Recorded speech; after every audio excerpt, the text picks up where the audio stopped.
चंपापुर नाम का एक नगर था जिसमें चंपकेश्वर नाम का राजा राज्य करता था।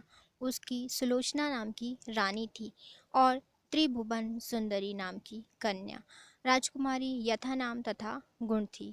जब वह बड़ी हुई तो उसका रूप और निखर गया। राजा और रानी को उसके ब्याह की चिंता सताने लगी। चारों ओर इसकी खबर फैल गई।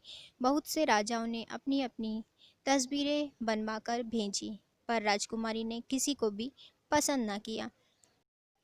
तब राजा ने कहा, बेटी कहो तो स्वयंवर करूं, लेकिन वह राजी ना हुई।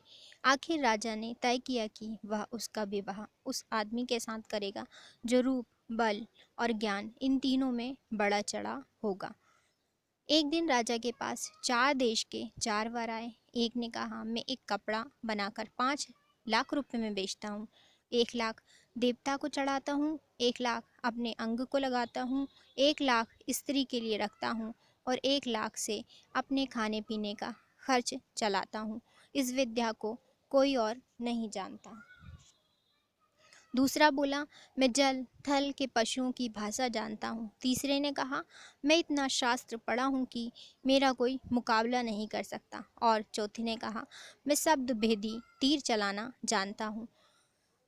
चारों की बातें सुनकर राजा सोच में पड़ गया। वे सुंदरता में भी एक से एक बढ़कर थे। उसने राजकुमारी को बुलाकर उनके गुण और रूप का वर्णन किया, पर वह चुप रही। इतना कहकर बेताल बोला, राजन तुम बताओ कि राजकुमारी किसको मिलनी चाहिए। राजा बोला, जो कपड़ा बनवाकर बेचता है वह शूद्र है, जो पशुओं की भाषा जानता है वह ज्ञानी है, जो शास्त्र पढ़ा है वह ब्राह्मण है, पर जो शब्द भेदी तीर चलाना जानता है वह राजकुमारी का सजातीय है और उसके योग्य है। राजकुमारी उसी को मिलनी चाहिए।